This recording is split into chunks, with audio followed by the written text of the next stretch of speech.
Bună! Eu sunt Miruna și bine ați venit la Human Habits. Așa cum probabil v-ați obișnuit deja, dacă e vineri, vorbim despre entertainment. Așa că astăzi aș vrea să vă povestesc despre câteva dintre serialele mele preferate.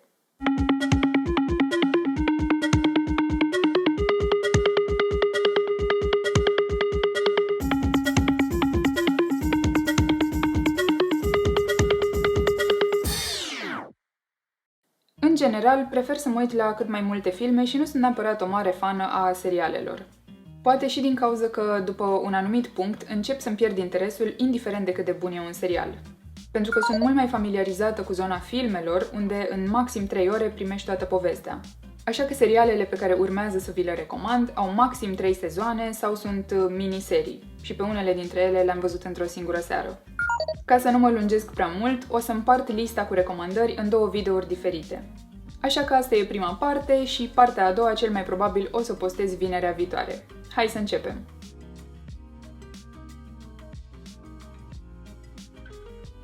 Serialul a fost lansat în 2018 și scenariul e bazat pe romanul cu același nume, scris de Caroline Kepnes.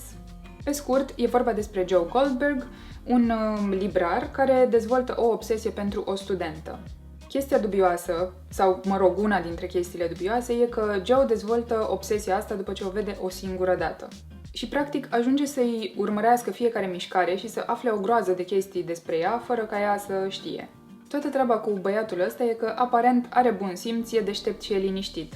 Așa că toată lumea din jurul lui are încredere în el, fără să le analizeze prea mult sau fără să-și pună prea multe întrebări. Totodată, serialul ăsta îți arată cât de ușor e pentru oricine să se folosească de resursele moderne și să afle orice lucru despre tine și să intre în viața ta. Nu zic în niciun caz că trebuie să fim paranoici, dar cred că fiecare dintre noi a avut o experiență dubioasă cu cineva de pe net la un moment dat.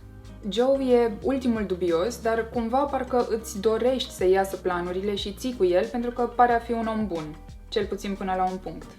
Cam asta e ideea serialului în linii mari. Deocamdată sunt disponibile 2 sezoane, iar al 3-lea sezon a fost deja anunțat pentru anul ăsta.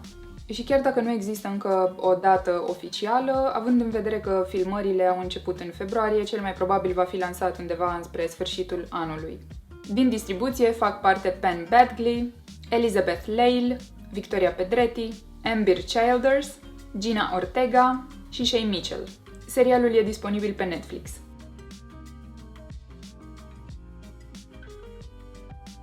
Serialul a fost lansat în 2019. Pe scurt, e vorba despre Otis, un adolescent care locuiește împreună cu mama lui, care e de profesie sexolog. Otis își dă seama că știe o grămadă de lucruri despre sex chiar dacă e virgin și decide să înceapă o mică afacere.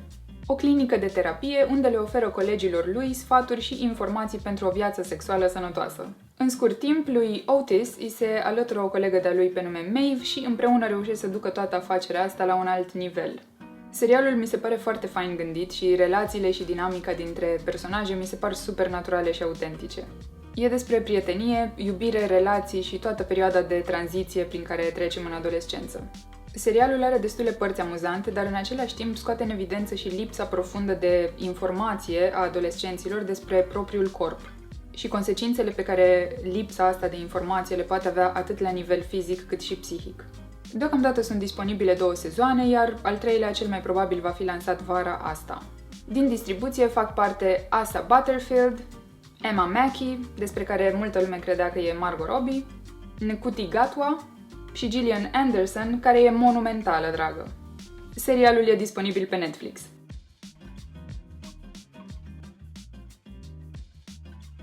E o miniserie de 6 episoade, inspirată după romanul cu același nume, scris de Sarah Pinborough. Miniseria a fost lansată anul ăsta în februarie. Pe scurt, e vorba despre Louise, o mamă tânără, proaspăt divorțată, care lucrează ca secretară la un cabinet de psihiatrie. Din momentul în care la cabinet vine un nou psihiatru, viața lui Louise se schimbă radical. Pentru că, în scurt timp, realizează că e prinsă între el și soția lui.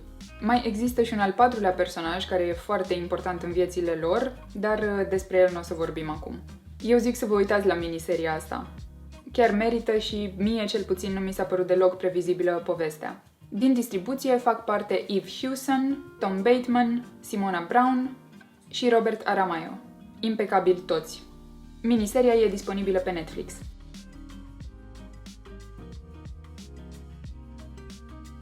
Serialul a fost lansat în 2011 și până în prezent are 5 sezoane. Știu că am zis că nu vă recomand seriale mai lungi de 3 sezoane, dar chestia asta nu se aplică la Black Mirror. Pentru că aici sezoanele și episoadele pot fi văzute în orice ordine, că n-au nicio legătură unele cu altele. Fiecare episod e regizat de altcineva și jucat de alți actori. Chestia pe care o au în comun toate episoadele și toate sezoanele e conceptul, care zice că tehnologia se poate întoarce împotriva noastră în orice moment și în cele mai bizare moduri. Deocamdată nu se știe nimic despre un posibil sezon 6. Totuși, dacă o să vă uitați și o să vă placă serialul, vă recomand și filmul Black Mirror Bandersnatch, care e un film interactiv foarte fain și are 8 variante de final. Evident că aici nu o să vorbesc despre distribuție pentru că sunt o grămadă de actori diferiți. Și filmul și serialul sunt disponibile pe Netflix.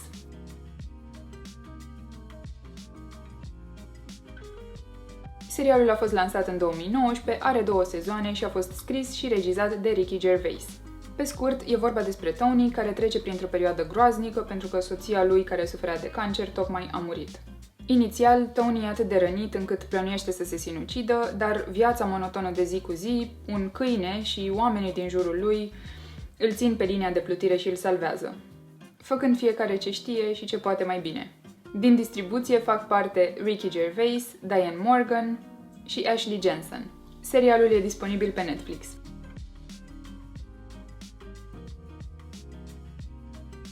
Serialul are deocamdată un singur sezon și a fost lansat în 2020.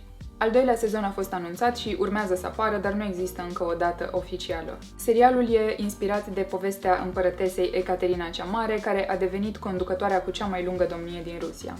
Nu e un serial istoric, e o comedie, dar probabil că se apropie destul de mult de realitate. Descrie în detaliu relația dintre Ecaterina și soțul ei Petru al III-lea. Relația dintre ea și ceilalți oameni de la curte și felul în care reușește să se impună și să schimbe mentalitățile celor din jur. De fapt, ne prezintă parcursul Ecaterinei de la o fată tânără și speriată la o împărăteasă puternică și hotărâtă. Din distribuție fac parte Elle Fanning, Nicholas Hoult, Charity Wakefield, Phoebe Fox și Sacha Dhawan. Serialul e disponibil pe HBO Go.